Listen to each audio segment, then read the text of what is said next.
جب کالے قوانین کے ذریعے میڈیا کی آزادی کو سلب کرنے کی بات ہو تو وزیر اعظم عمران خان کی حکومت بھی ماضی کی حکومتوں سے مختلف نظر نہیں آتی۔ سچ تو یہ ہے کہ حکمران جب اپوزیشن میں ہوتے ہیں تو آزاد میڈیا کو پسند کرتے ہیں اور جب اقتدار میں آتے ہیں تو اسی سے نفرت کرنا شروع کر دیتے ہیں، کیونکہ آزاد میڈیا آئینے میں ان کو انہی کا چہرہ دکھانا شروع کر دیتا ہے، جو کہ اقتدار میں آ کر کافی بھیانک ہو جاتا ہے۔ کپتان حکومت کی جانب سے خفیہ ریگولیشنز کے ذریعے سوشل میڈیا پر حالیہ پابندیاں عائد کرنے کا مقصد دراصل ان اختلافی آوازوں کو دبانا ہے جن پر پہلے ہی غیر سرکاری طور پر پرنٹ اور الیکٹرانک میڈیا میں پابندی عائد ہے۔ سوشل میڈیا کو پابند کرنے کے لیے نافذ کردہ قواعد و ضوابط کو خاموشی سے اور پھر پارلیمنٹ سے بالا لانا بھی کئی سوالات کو جنم دیتا ہے۔ یاد رہے کہ سوشل میڈیا پر ان پابندیوں کے نافذ ہونے سے صرف چند ہفتے پیشتر وزیر اعظم نے اپنی رہائش گاہ پر صحافیوں سے گفتگو کرتے ہوئے یہ گلہ کیا تھا کہ سوشل میڈیا ان کی اہلیہ بشریٰ بی بی کے حوالے سے غیر ذمہ دارانہ خبریں چلاتا ہے، حالانکہ وہ تو مریم نواز کی طرح سیاست میں بھی نہیں۔ ان کا کہنا تھا کہ اس چیز کا محاسبہ کرنا بہت ضروری ہے۔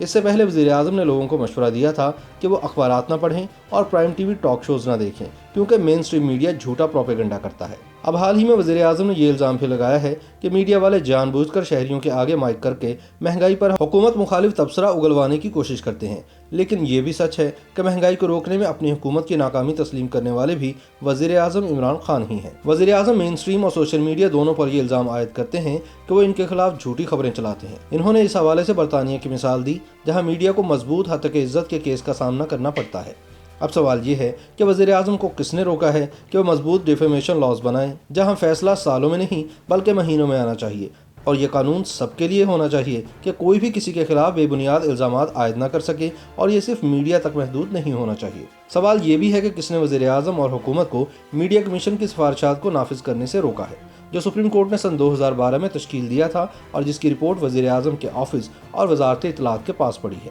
وزیر اعظم عمران خان نے اقتدار میں آنے سے قبل یہ وعدہ کیا تھا کہ وہ وزارت اطلاعات کو ختم کر دیں گے اور پی ٹی وی اور ریڈیو پاکستان کو بی بی سی کی طرز پر ایک خود مختار باڈی بنائیں گے، اور فریڈم آف پریس کا دفاع بھی کیا تھا۔ تاہم انہوں نے ایسا کچھ نہیں کیا اور اب وزارت اطلاعات کے ذریعے ہی میڈیا کا گلا گھونٹنے کی کوششوں میں مصروف نظر آتے ہیں۔ سچ تو یہ ہے کہ وزیر اعظم اقتدار میں آنے سے پہلے بطور اپوزیشن لیڈر خود کو آزاد میڈیا کی پیداوار قرار دیتے رہے ہیں۔ میں اس مقام پر کبھی نہ ہوتا جس پر آج ہوں اگر آپ لوگ میرے ساتھ نہ ہوتے، ایسا عمران خان نے ایک جلسے میں کہا تھا اور کئی مواقع پر یہ فکرہ دہرایا تھا۔ تاہم جب سے عمران خان اقتدار میں آئے ہیں وہ میڈیا کے سخت ناقد ہو چکے ہیں۔ مین سٹریم میڈیا کی کمر توڑنے کے لیے وزیر اعظم کی حکومت نے بڑے پیمانے پر سرکاری اشتہارات ختم کیے، جس سے سخت مالی بحران آیا اور الیکٹرانک میڈیا مالکان نے حکومت کے سامنے گھٹنے ٹیک دیے۔ اس کے نتیجے میں آزادی اظہار کی صورتحال اتنی خراب ہو گئی کہ مین سٹریم میڈیا کو آئی ایس پی آر نے ڈنڈا دے کر حکومت کا ماؤتھ پیس بنا دیا اور وہ اپنی ساکھ ہی کھو بیٹھا۔ اس صورتحال میں لوگوں نے سچ جاننے کے لیے سوشل میڈیا پلیٹ فارمز کا رخ کر لیا، اور حالت یہ ہو گئی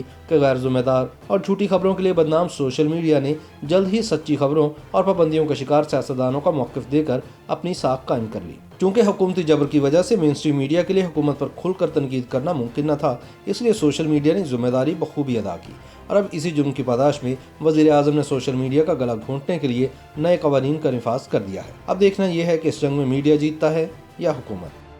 YouTube پر گوگلی نیوز دیکھنے کے لیے youtube.com کی سرچ بار میں googly news T V type کریں۔ گوگلی نیوز کے پیج پر سرخ رنگ کے سبسکرپشن والے بٹن پر کلک کرنا نہ بھولیے۔ YouTube پیج پر اپلوڈ ہونے والی ویڈیوز سے باخبر رہنے کے لیے بیل آئیکن پر کلک کیجیے۔ آپ کو ہر نئی ویڈیو کے بارے میں نوٹیفیکیشن موصول ہو جائے گا۔